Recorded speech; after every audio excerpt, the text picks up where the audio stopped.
Hello guys, how are you? I'm Hardeep Singh. Welcome back to your own YouTube channel. IELTS updates and recent exams. For more updates related to recent IELTS exam writing test topics, listening, reading, practice test, and speaking, you got guesswork. Please, guys, participate in everyday listening and reading practice test to achieve your desired band score in your actual IELTS exam. Please hit the like and subscribe button. Press the bell icon for the upcoming notifications.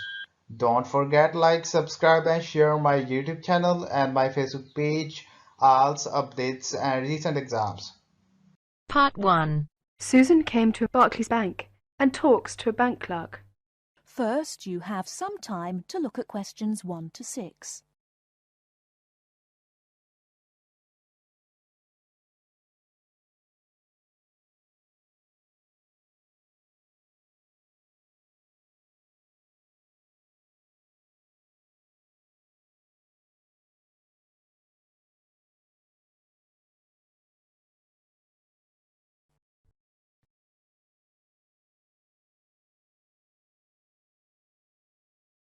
Good morning. What can I do for you?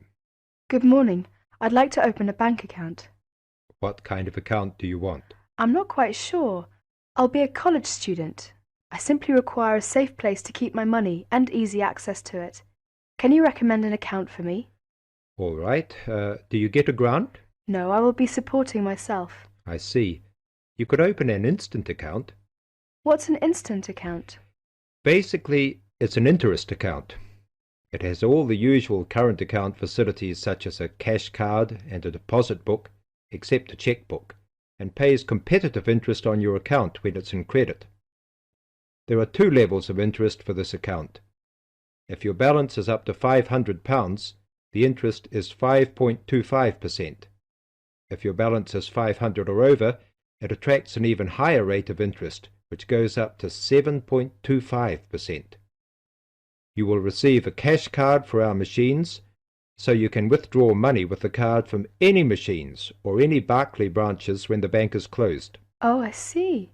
How can I withdraw money if I have no checkbook? Well, you have to withdraw money either using your card or visiting your branch. I see. Before you hear the rest of the conversation, you have some time to look at questions 7 to 10.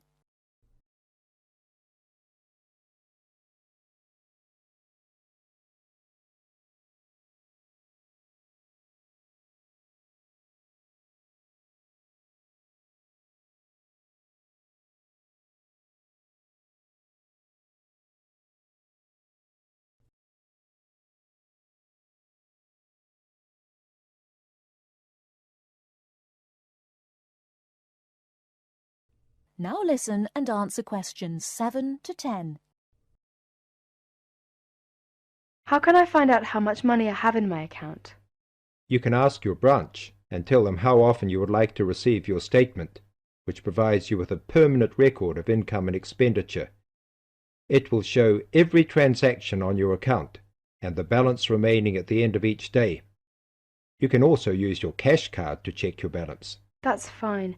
I think I'll open an instant account. That is the end of Part 1. You now have half a minute to check your answers.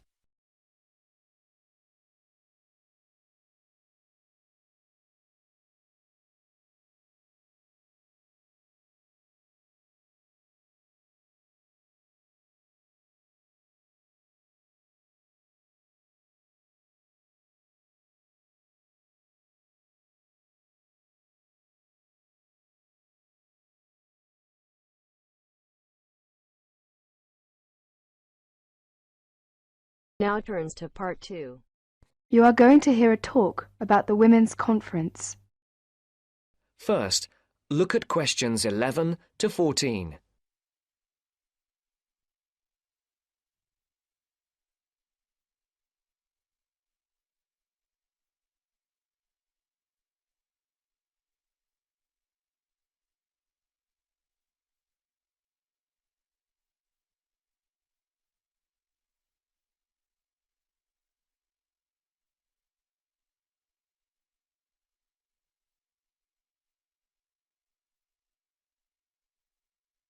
Listen carefully.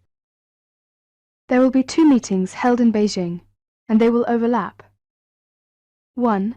The NGO, Non-Governmental Organization Forum on Women, will be held in Beijing from August the 30th to September the 8th, 1995.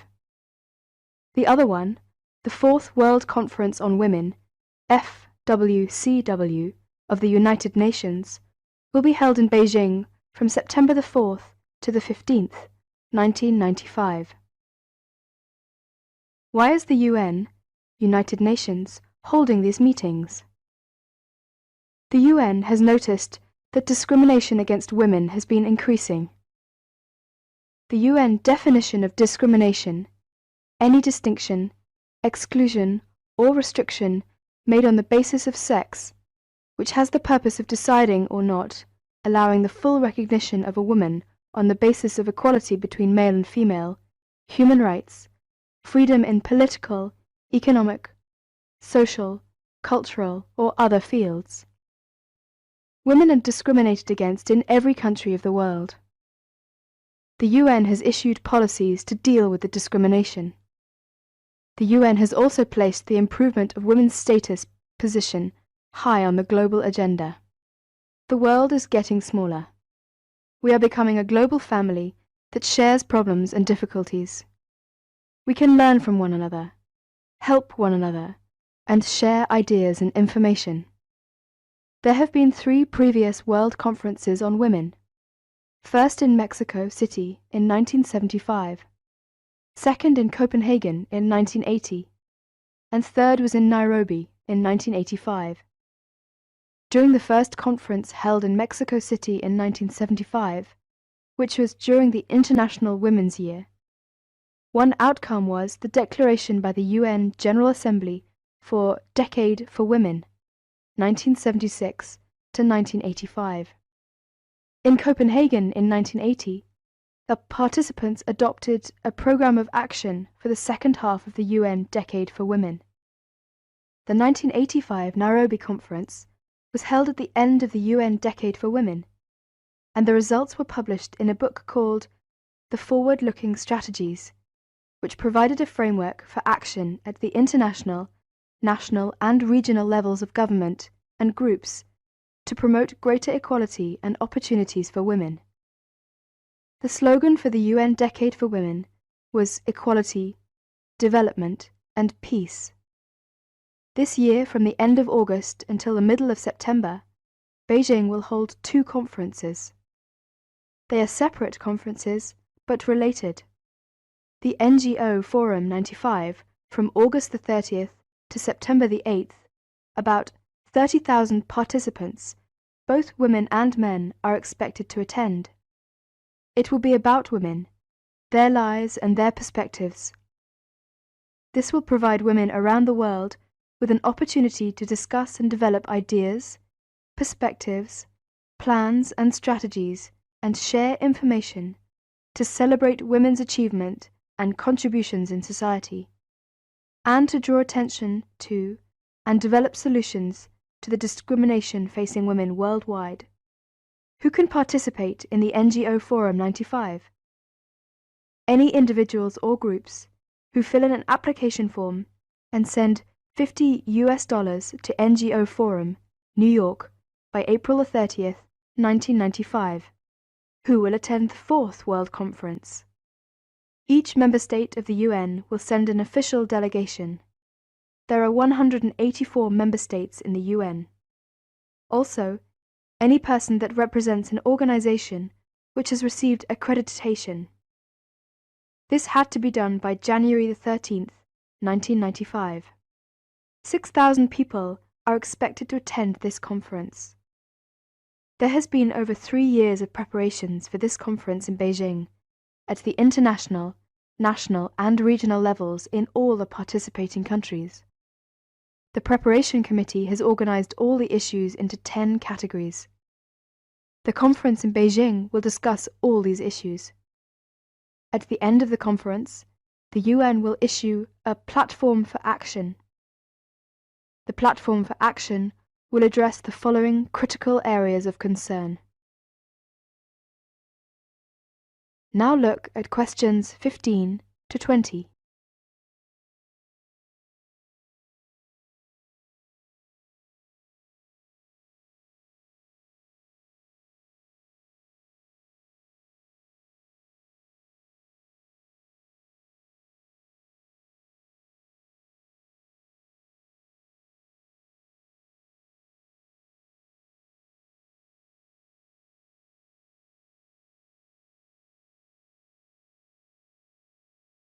Listen to the following directions and answer questions 15 to 20.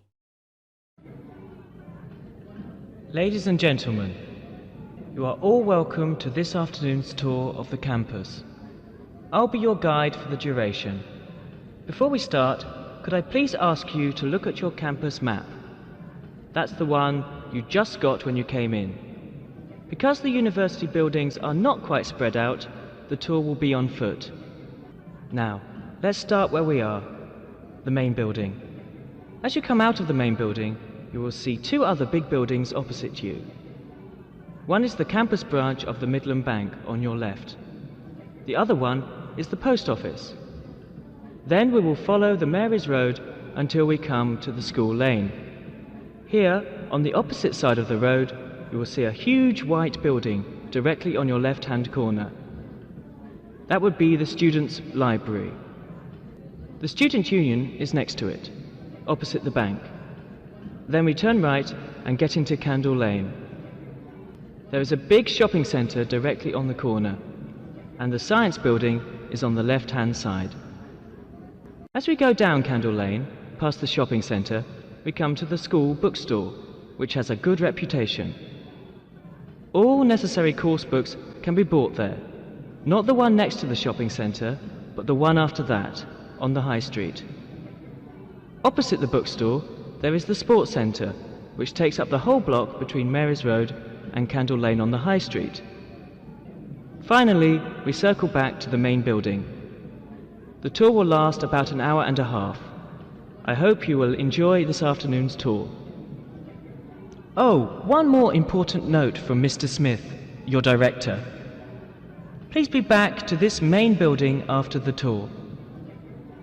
There will be a reception at 5:30 in room 204 on the first floor in the lecture hall. You'll meet your teachers and staff there. All of you are welcome. That is the end of part 2. You now have half a minute to check your answers.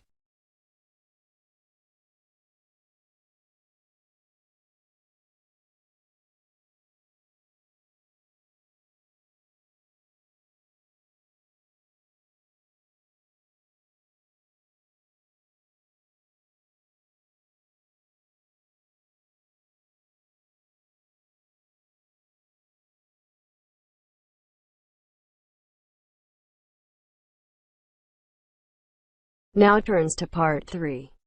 You are going to hear an interviewer who is interviewing Alan.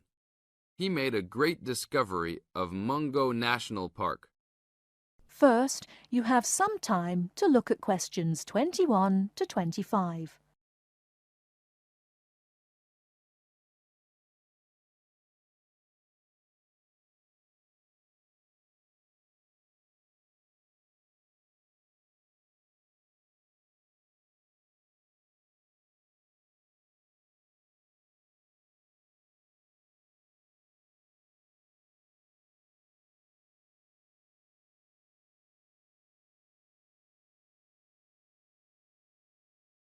Now, listen carefully and answer questions 21 to 25.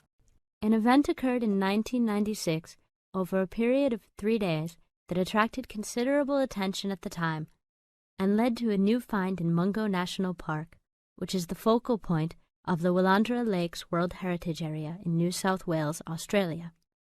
I talked to Alan Moore, the organizer of this trip, about his experience. Alan, what was the purpose of your trip? Well, as you know, I love the outback and lead tours of people wanting to go into more remote parts of the country. However, I thought it was time for me too to have a holiday. So I packed up my family and we went to Mungo National Park. Why did you choose this location? It holds a record of Aboriginal life stretching back over 40,000 years.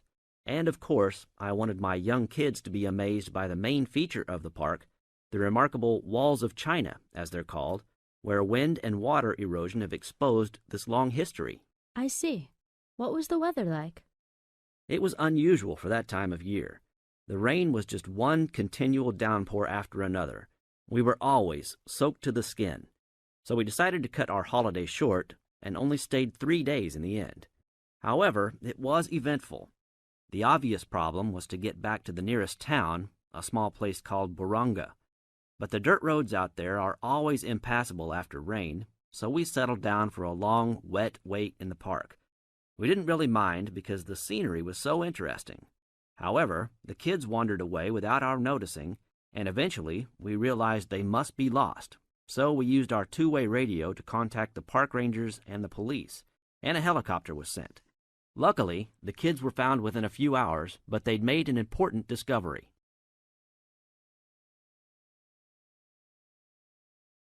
Before you hear the rest of the talk, you have some time to look at questions 26 to 30.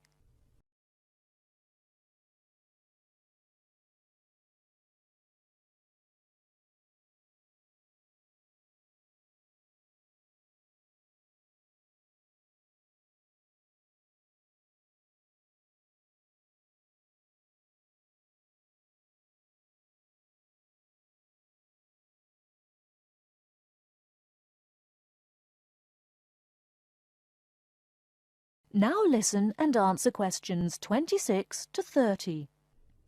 So, the trip was also eventful for another reason, wasn't it? Yes. They led us to some ancient Aboriginal art. The kids had taken shelter in a very small, low cave that was difficult to see from the outside.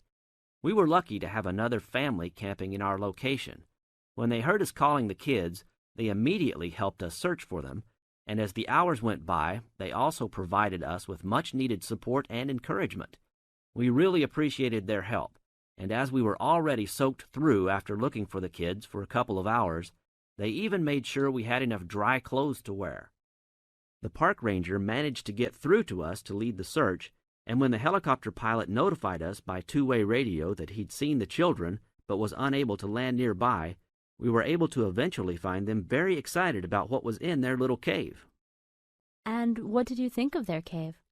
Well, after squeezing in, I must say I was impressed, and managed to take a few photos of it before we left. There were many faint markings and dots on the wall. It was difficult to tell what they represented because they were so small, but people from the museum who have since visited there said the markings were similar to some other findings in the area, and later confirmed they were very old. Although it's now a protected site, the children like to call it their cave, and are allowed to visit it when a ranger can go with them. Thank you, Alan. If you go to Mungo National Park, you can see the entrance to the cave and some of Alan's photos at the ranger's station. Alan continues to lead tour groups in the outback, and if you want further information... That is the end of part 3. You now have half a minute to check your answers.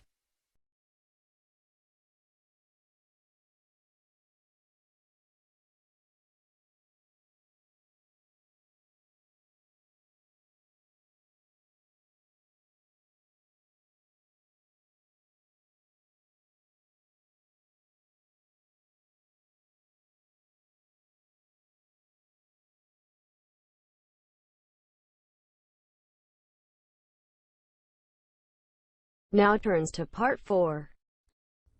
You will hear a talk on the topic of time perspectives. First, you have some time to look at questions 31 to 40.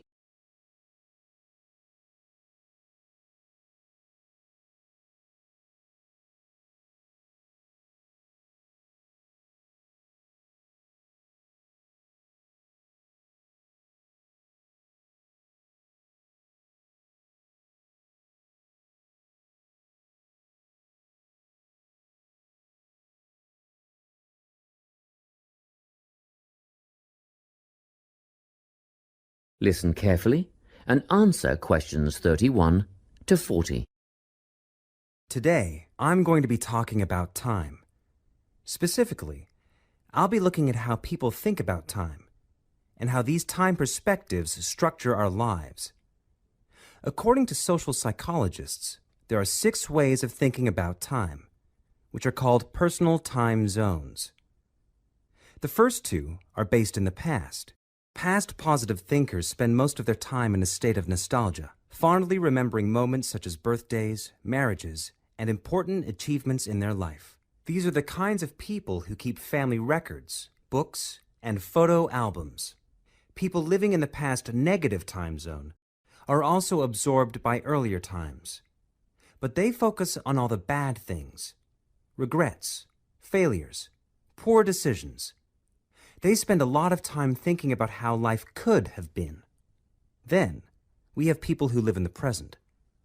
Present hedonists are driven by pleasure and immediate sensation. Their life motto is to have a good time and avoid pain. Present fatalists live in the moment too, but they believe this moment is the product of circumstances entirely beyond their control. It's their fate, whether it's poverty, religion, or society itself. Something stops these people from believing they can play a role in changing their outcomes in life. Life simply is, and that's that.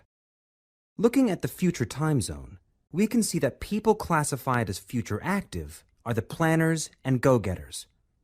They work rather than play and resist temptation. Decisions are made based on potential consequences, not on the experience itself. A second future-orientated perspective, future fatalistic, is driven by the certainty of life after death and some kind of a judgment day when they will be assessed on how virtuously they have lived and what success they have had in their lives. Before you hear the rest of the talk, you have some time to look at questions.